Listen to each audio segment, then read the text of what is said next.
Hi everyone, welcome back to banusameekitchen.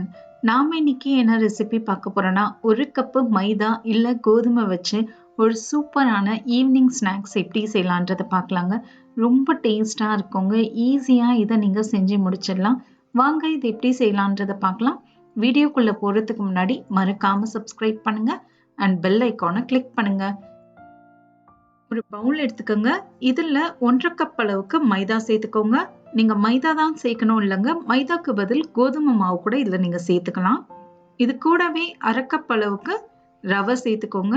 நம்ம உப்புமால சேர்ப்போம் பாத்தீங்களா, அந்த ரவை தாங்க.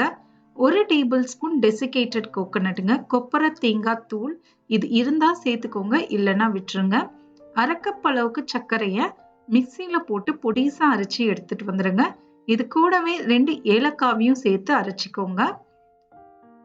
1/4 டீஸ்பூன் அளவுக்கு சோடா, நம்ம சோடா மாவு இருக்கு பாத்தீங்களா, அதுதாங்க.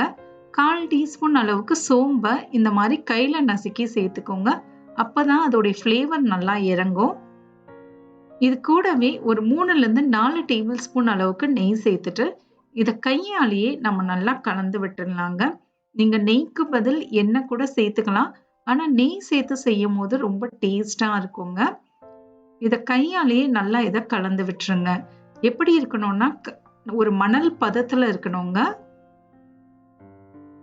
நம்ம டீ கடைகள்ல கிடைக்கிற கஜா எந்த அளவுக்கு டேஸ்டா இருக்குமோ அதே அளவுக்கு தாங்க இருக்கும். நாம இதுல முட்டைலாம் சேர்க்காம செய்யறோம். இப்ப பாத்தீங்கன்னா மாவு பாருங்க, இந்த மாதிரி உதிர்த்து விட்டீங்கன்னா நல்ல ஒரு மணல் பதத்துல இருக்கணும். இந்த சமயத்துல கொஞ்சம் கொஞ்சமா தண்ணிய சேர்த்து இதை நல்லா கலந்துக்கோங்க. ரொம்ப ஜாஸ்தியா தண்ணி சேர்க்காதீங்க. எனக்கு 1/2 கப் அளவுக்கு தான் தண்ணி தேவைப்பட்டது. கொஞ்சம் கொஞ்சமா தண்ணியை தெளிச்சு இதை ஒரு மாவு சப்பாத்தி டோ பதத்துக்கு பிசைஞ்சுக்கோங்க. நீங்க ஸ்டார்டிங்ல எந்த கப்ல அளக்குறீங்களோ கடைசி வரைக்கும் அதே கப்பு தாங்க எடுக்கணும். நான் 250 ml கப் எடுத்திருக்கேன்.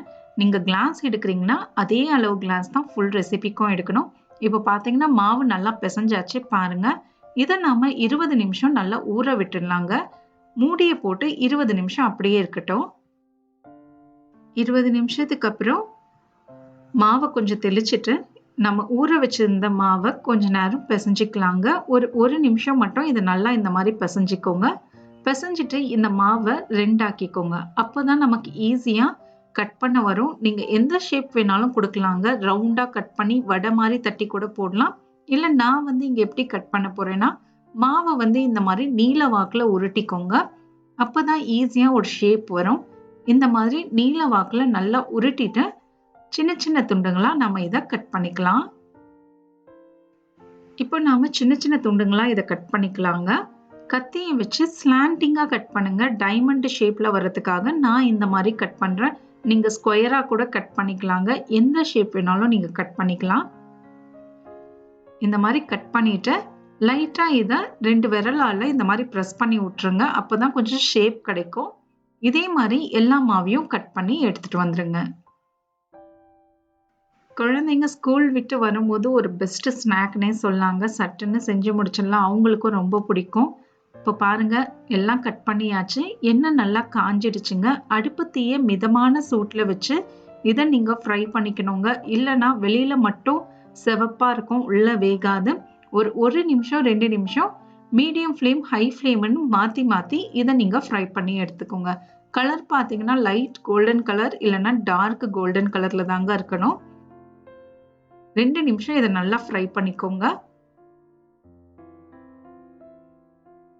இப்ப பாத்தீங்கன்னா 2 நிமிஷம் நல்லா ஃப்ரை ஆயிடுச்சு. கலரும் பாருங்க நல்லா சேஞ்ச் ஆயிட்டே வருது.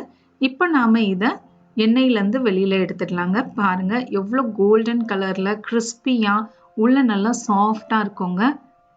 அவ்வளோதாங்க, சூப்பரான ஈவினிங் டைம் ஸ்நாக் நமக்கு ரெடி ஆயாச்சு. இது முஸ்லிம்க வீட்டுல கஜூர்ன்னு சொல்லுவாங்க. அந்த ரெசிபி தாங்க. முட்டை இல்லாம நம்ம செஞ்சிருக்கோம். ட்ரை பண்ணி பாருங்க. உங்க எல்லாருக்கும் இது பிடிக்கும்னு நான் நம்புறேன். ட்ரை பண்ணி பார்த்துட்டு எப்படி வந்ததுன்றதை எனக்கு கமெண்ட்ஸ்ல சொல்லுங்க. மறக்காம சப்ஸ்கிரைப் பண்ணுங்க அண்ட் பெல் ஐகானை கிளிக் பண்ணுங்க. இன்னொரு வீடியோல உங்க எல்லாரையும் நான் பார்க்குறேன். தேங்க்யூ ஃபார் வாட்சிங்.